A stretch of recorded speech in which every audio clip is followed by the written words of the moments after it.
very much, first of all, for inviting me for the workshop and giving me the opportunity to present some ongoing work today. When I was asked to contribute the paper to the workshop, I was really quite tempted to present some rather new and ongoing work which is still in progress and which is based on a rather recent data set, namely the last wave, wave 5 of the European Social Survey, and this is what I'm presenting today. And given the fact that this is basically research underway, I'm very much looking forward to your comments and also recommendations how to proceed with that.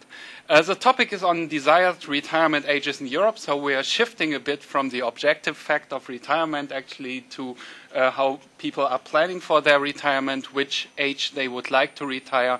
And basically the idea of the presentation is to, first of all, descriptively reconstruct the basic trend, the basic cross-national trend in retirement ages in Europe, to see what determinants there are. There has been some previous research on that, and I think one of the main contributions of the paper is actually that it acts at the notion of economic insecurity, especially related to the financial crisis, I could say, to the discussion on retirement ages.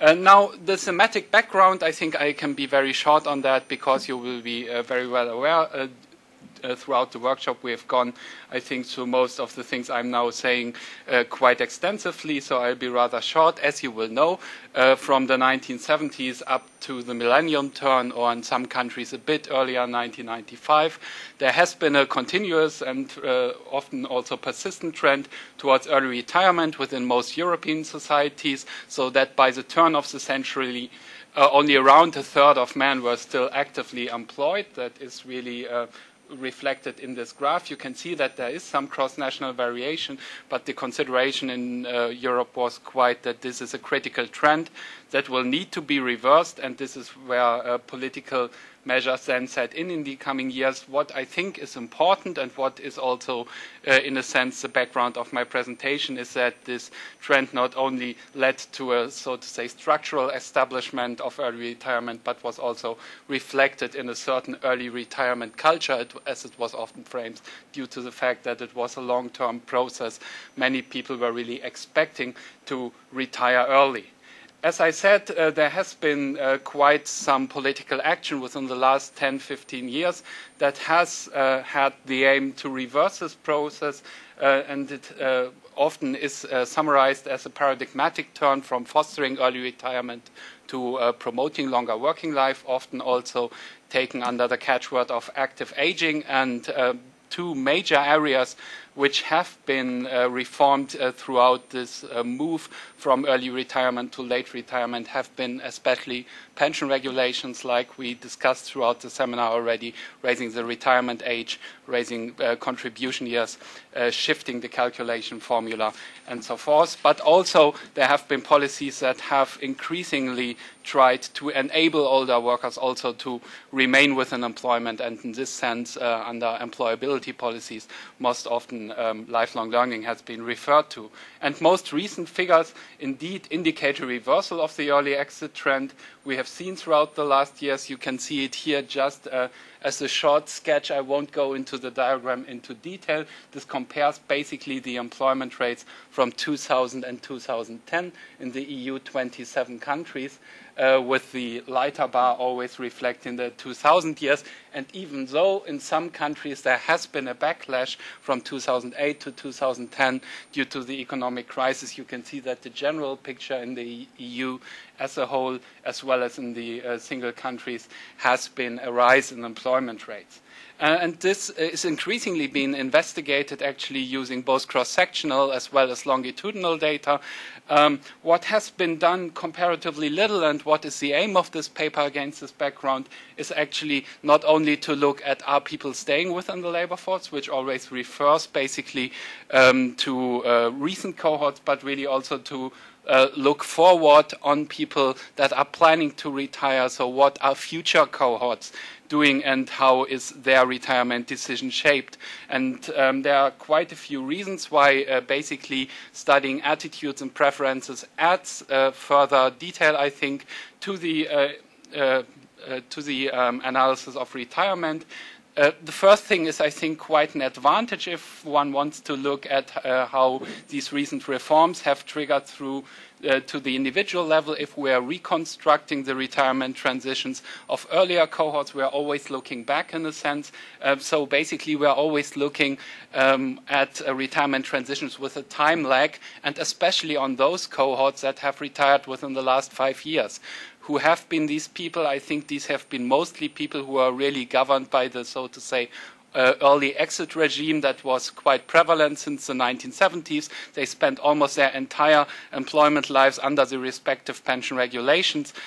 So it could be assumed that they might not have been so heavily affected by recent reversal trends. And I think this is what often is found in research as well, that basically the kind of trends one can spot are rather minor or very preliminary. The basic advantage of looking at attitudes and preferences is that one basically shifts the perspective and now looks forward on prospectively the retirement plans of future retiree cohorts. So we can look in that sense more closely on people where we can also assume that they have spent at least a larger part of their lives under the new retirement regime or under these reversal policies.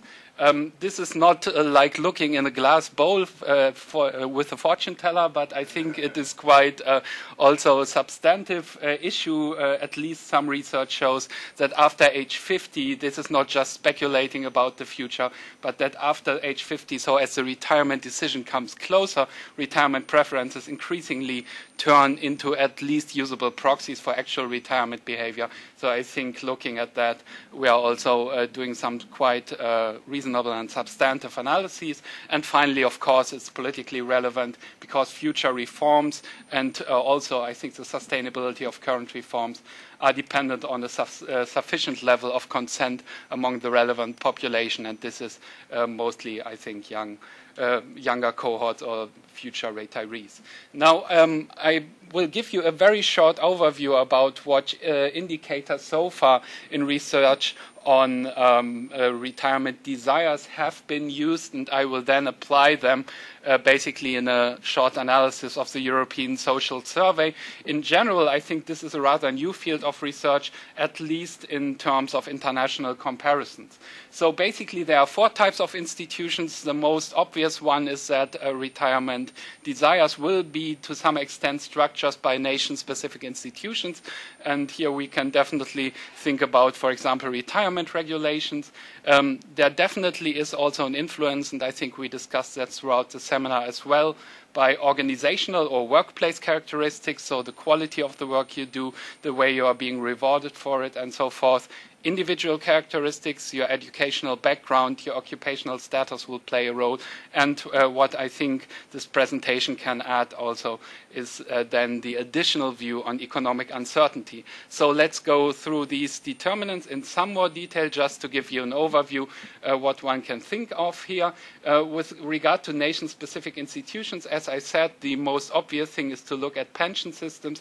And as people think about when they would like to retire, they of course do not do that free floating in a sense, but they also benchmark themselves at the basic time points at which pensions are available. So the standard retirement age usually plays a role, the early retirement age, so the time at which benefits first become available usually plays a role, and also the generosity of pensions, as we discussed, will basically play a role whether people consider it a reasonable age to retire.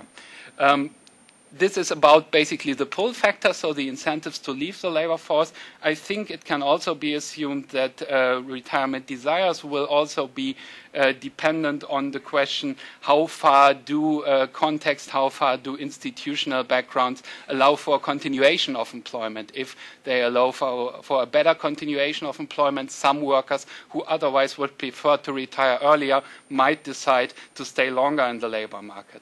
And here, naturally, we need to think about the cyclical context. So basically, how the economic situation is, whether, for example, there's a boom or a bust period, will influence the labor market and will also influence the employment chances of older workers. Production systems, so the question how basically industrial relations are being regulated might make it easier for older workers to stay within the labor market or to exit from employment. And most recently also these so-called stay factors, active aging policies that also affect basically the ability of older workers to stay within the labor market, such as, for example, active labor market policies or lifelong learning. At the organizational level, there's quite some research that has looked at concrete workplace characteristics, so attitudes towards the job. If they are more positively, you will desire to continue working rather than to exit early. Concrete workplace conditions such, for example, recognition and support. Ageism, as we discussed today, but also the question how demanding is your work has been shown to play a role. But also structural characteristics of the firms can be linked basically to retirement transitions and retirement planning. Often, for example, there's a difference between the public and the private sector assumed. In the public sector, retirement ages are far more fixed and are often also to some extent a bit earlier than in the private sector. So this will influence retirement desires and establishment size. So the question, is there kind of an institutionalized way to leave the labor force via, for example, occupational pension payments or via certain human resource management strategies, also has been shown to play a role in this respect. And finally, at the individual level, I think we can go through that quite quickly because it's the usual suspects about individual decisions. So it's age. The longer you stay in the labor market, the more seniority you acquire, the more realistically you can think about your retirement decision. So it often has been shown that this increasing age also increases basically the desired retirement age. Human capital, the better you are equipped, the easier it is to stay within the labor market, so the later you will desire to retire. Health, obviously the better your health, the longer you can work. Partnership status, we also talked about this coupled retirement transitions that often basically the presence of a partner and the employment status of a partner actually fosters maintenance within the labor market or exiting early. And union membership, I think also the ability to negotiate early retirement opportunities often has an influence on when people desire to retire, arguing that basically when you have these better options through union membership, you will likely exit early. If you don't have this collective representation, you will do less so. What I think is a cross-cutting dimension and which will also come through my analysis is basically that gender might play a role. We discussed that already in this area of coupled retirement. So basically the age at which men and women leave the labor force often differs due to different age limits that exist, but also due to the desire to retire simultaneously with the often older husband. So this usually should drive a lower retirement age. But as I will argue and as I will try to show with my analysis, gender does not only influence the level at which people retire, but also the determinants of retirement. So they are not the same, and there's quite a gender asymmetry in retirement desires, as I will show in my later empirical analyses. And finally, as I said, what I think I can add with the following analyses to the current state of the art is basically economic crisis. Many of these previous theoretical constructs in explaining retirement desires have assumed and have been empirically tested under rather stable economic conditions. I think economic crisis might also mediate basically the desire to retire, and here I consider two opposing opportunities.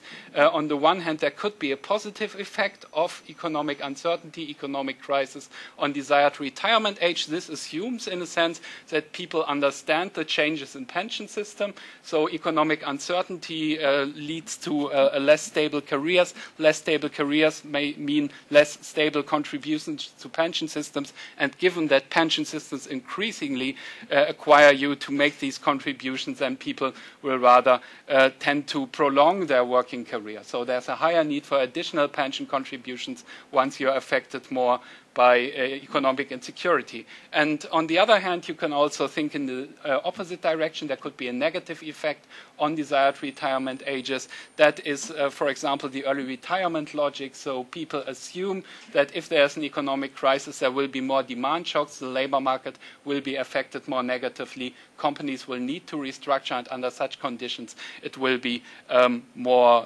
rational, basically, to leave the labor market earlier than to consider further employment.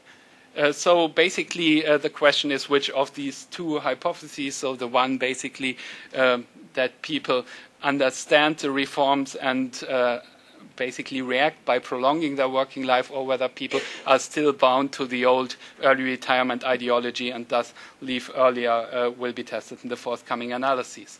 As I said, I will use data from the European Social Survey, the most recent way from 2010. Most of you will be familiar with this data set. It is a cross-national survey with quite a high level of cross-national comparability and high methodological standards, covering a total of 26 countries. In wave 5, my sample will be somewhat reduced by the indicators which I use, but still I think you can see it is quite a large European scope study, which harmonizes basically both attitudes and values, but also the potential determinants in quite a considerable manner.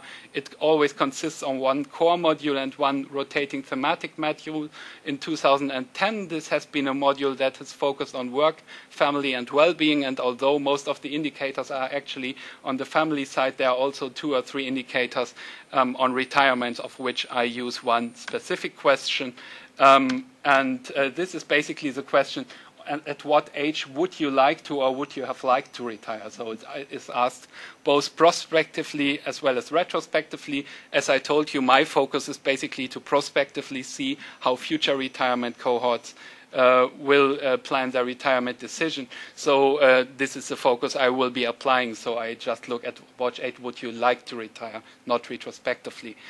This question is quite an advantage to earlier studies, such, for example, the SHARE, because it uses a numerical estimate of when to leave the labor force. SHARE rather had the rather abstract question, do you like to retire early? And you never knew what is early. Is early in 2 years? Numerical in terms of age? Numerical in terms of age, yeah. With the SHARE, you often didn't know what age people had in mind when they said they would like to retire early. So the sample which I'm using basically is prospective, as I already said. The question has been asked because of substantive reasons only to people who are rather close to the retirement decision, so people born before 1965, which automatically restricts my sample to an age of 45 plus. I assume that basically there's full information on all characteristics of interests, which leaves me with a final sample of 17 countries, almost equally split among men and women, and quite a considerable number of cases. And one basic characteristic which one needs to keep in mind, I think, especially when we come to the interpretation of gender-specific effects, is that at almost 3/4 of men report themselves as being main earners in their household. And this is also confirmed if we look at the same question for women. So this is people who are still practicing not a male breadwinner model in that sense, but a male main earner model. And I think this modulates a lot of the retirement preferences, which I'm going to show you later on. So the method, just very shortly, is linear multi-level regression and random intercept models.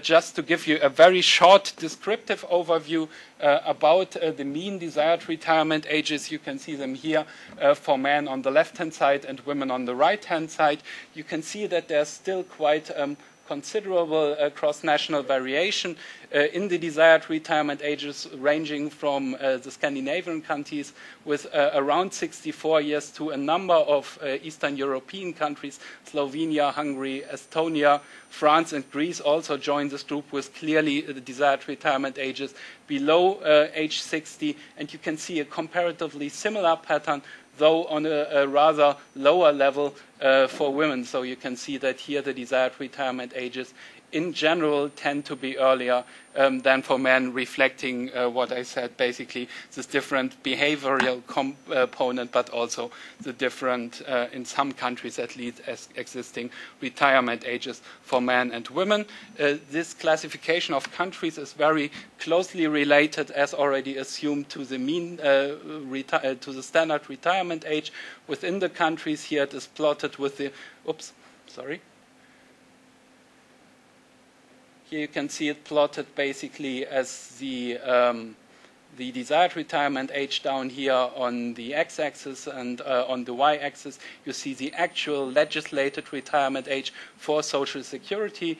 And you can see that both for men and women is quite a correlation between basically countries with low formal retirement ages also reflected in lower retirement desires, and in the opposite case you see IE is Ireland, which has a formal retirement age of 66, I guess, for both men and women. So respectively, it is comparatively high also with regards to the retirement desires.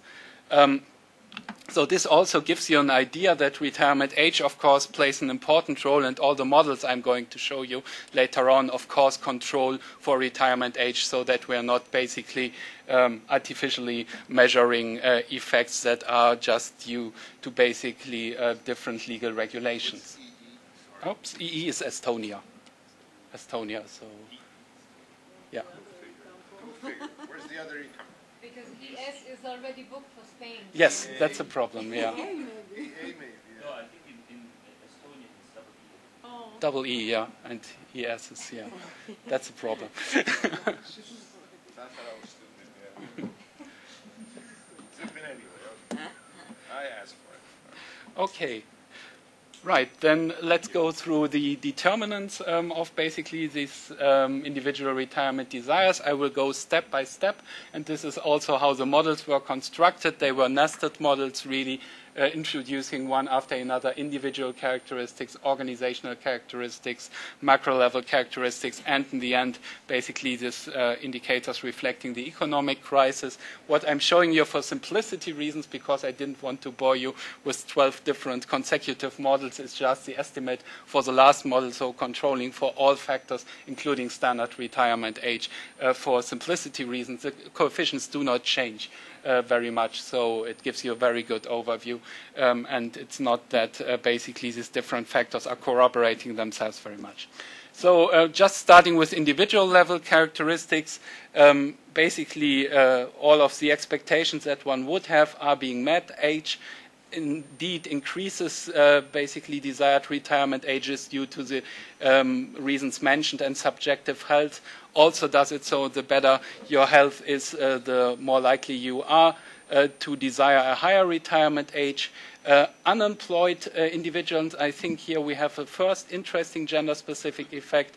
For men, at least from the sign, not from the significance, it is indicated that it decreases basically their labor market attachment. For women, it clearly increases it, which could be due to the fact here that we are looking at basically employed and self-employed employed, self-employed, and unemployed women only when looking at these desires. So I do not include people who are inactive. So those women which we are looking at here that declare themselves unemployed do so instead of declaring themselves, for example, as housewives or being out of the labor force. So they have a clearly higher labor market attachment as such, which could be the basic explanation why we have this significant effect for women opposite to that of men. Self-employed, expectedly, they don't often have these fixed retirement ages and are also less reflected in pension programs, expectedly declare themselves to rather a higher desired retirement age.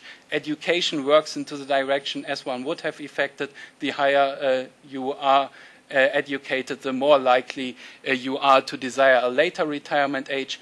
And being a union member also has the expected opposite effect basically once you are in a union and you are in a better situation to negotiate early retirement options, the desire to retirement age equally drops.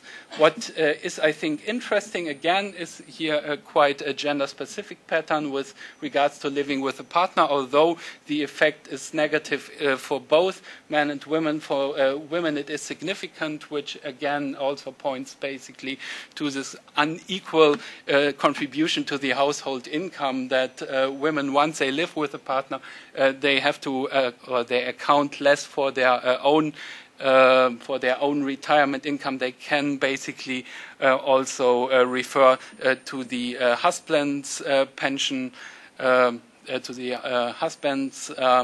pension rights. So basically for them it reduces then the retired desirement age. For firm size characteristics, I think we can go pretty quickly. I just included here a dummy for overall job satisfaction, high overall job satisfaction, instead of using very detailed batteries, which are also available within the ESS. But the story would be more or less the same. The more favorable your working place characteristics are, the more likely you are to desire a higher retirement age. The structural characteristics, whether we look at firm size or whether we look at economic sector, do not appear to play a role, and that's not only the case in this final model, but also if we control only for firm level characteristics. So apparently also from the explanatory power of this group of variables, this does not seem to be the main cutting line.